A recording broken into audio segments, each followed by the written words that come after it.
Salutations! Hola, ¿qué tal? ¿Cuál es la fecha de hoy? La fecha de hoy es Jueves de la Santa María de Dios. T'as vu ça? Je gère en espagnol, hein. Toujours la pire note de l'univers en cours d'espagnol. C'est tout ce que je connais en fait, et je crois que ça ne veut rien dire du tout. Enfin...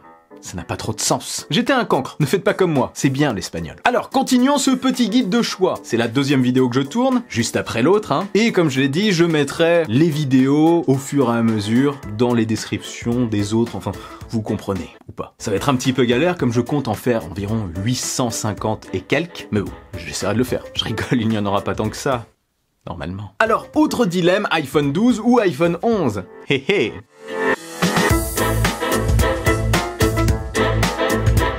iPhone 12, voilà, fin de la vidéo. J'aurais tellement aimé la faire comme ça la vidéo. Mais non, on va développer un petit peu quand même. Déjà, dans le style, ils se ressemblent ces deux smartphones. C'est la même gamme, mais avec un an de décalage. Deux capteurs photo dos, un classique et un ultra grand angle, pour les deux modèles. Disponibles en plusieurs couleurs, plutôt rafraîchissantes et sympathiques. Avec Face ID sur les deux, la recharge sans fil, et aussi un écran de 6,1 pouces. Le prix par contre est aujourd'hui très éloigné. L'iPhone 11 a subi une méchante baisse avec la sortie des nouveaux modèles et est aujourd'hui vendu par Apple à partir de 689 € pour 64 Go de stockage. L'iPhone 12 quant à lui débute à 909 €. Donc déjà, si vous hésitez entre les deux, c'est plus à mon avis pour faire des économies qu'autre chose. Vous vous demandez si vous avez vraiment besoin d'un iPhone 12 et je vais vous éclairer sur le sujet. Enfin, je vais essayer. Donc je disais, l'iPhone 12 et l'iPhone 11 ont tous les deux un écran de 6,1 pouces, oui, mais celui de l'iPhone 12 est OLED, ce qui signifie plus de précision, des noirs plus profonds, parce que oui,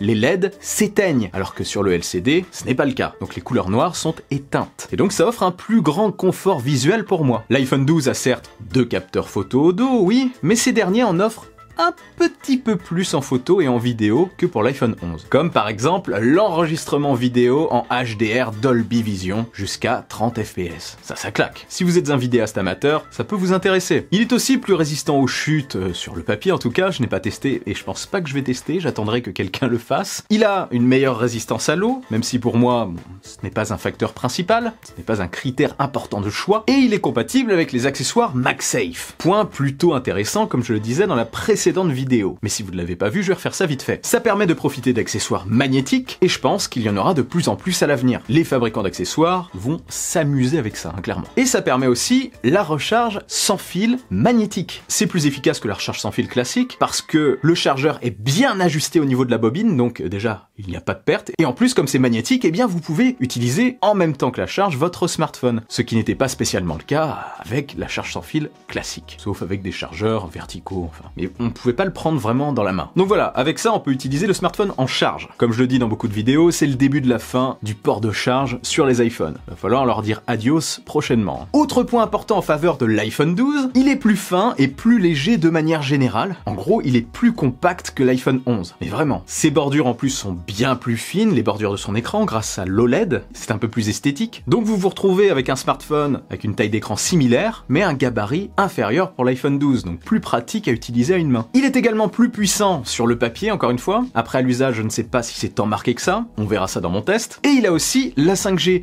technologie qui va se déployer progressivement sur le territoire. Et je pense d'ailleurs que ce ne sera pas si lent que ça, ce sera plutôt rapide. Ce point assurera clairement une plus grande longévité à votre iPhone 12. L'iPhone 11, je pense, décotera dans le temps. Alors oui, la différence de prix entre les deux smartphones est importante. Mais comme je vous le disais, si vous hésitez entre les deux, c'est plus pour faire des économies ou alors pour gagner un petit peu de temps. Pour moi, la différence de prix entre les deux modèles est totalement justifiée. Autant l'évolution entre l'iPhone XR et l'iPhone 11 était assez minime, la différence entre l'iPhone 11 et l'iPhone 12 est plutôt colossale. Je mets l'iPhone 12, comme je vous le disais dans la précédente vidéo, à peu près au niveau de l'iPhone 11 Pro, et même un petit peu au-dessus pour plusieurs raisons que je vous invite à aller voir dans la vidéo qui est dans la description. Après, bien sûr, si vous optez pour l'iPhone 11, vous ne serez pas déçus, c'est un excellent smartphone, je l'ai testé sur la chaîne, la vidéo est aussi en dessous si ça vous intéresse, même s'il n'a pas d'écran OLED, son écran LCD est très bien calibré, et c'est sans doute l'écran LCD le mieux calibré à ce jour pour moi. Son autonomie est excellente pour son prix, non, ça reste un excellent rapport qualité-prix, c'est sûr. Préférez-le d'ailleurs au XR, préférez l'iPhone 11 au XR. Mais si vous avez le choix, prenez un iPhone 12, clairement, vous le garderez plus longtemps et il est surtout plus actuel. Voilà mon avis donc, qui n'est pas nécessairement celui de tout le monde,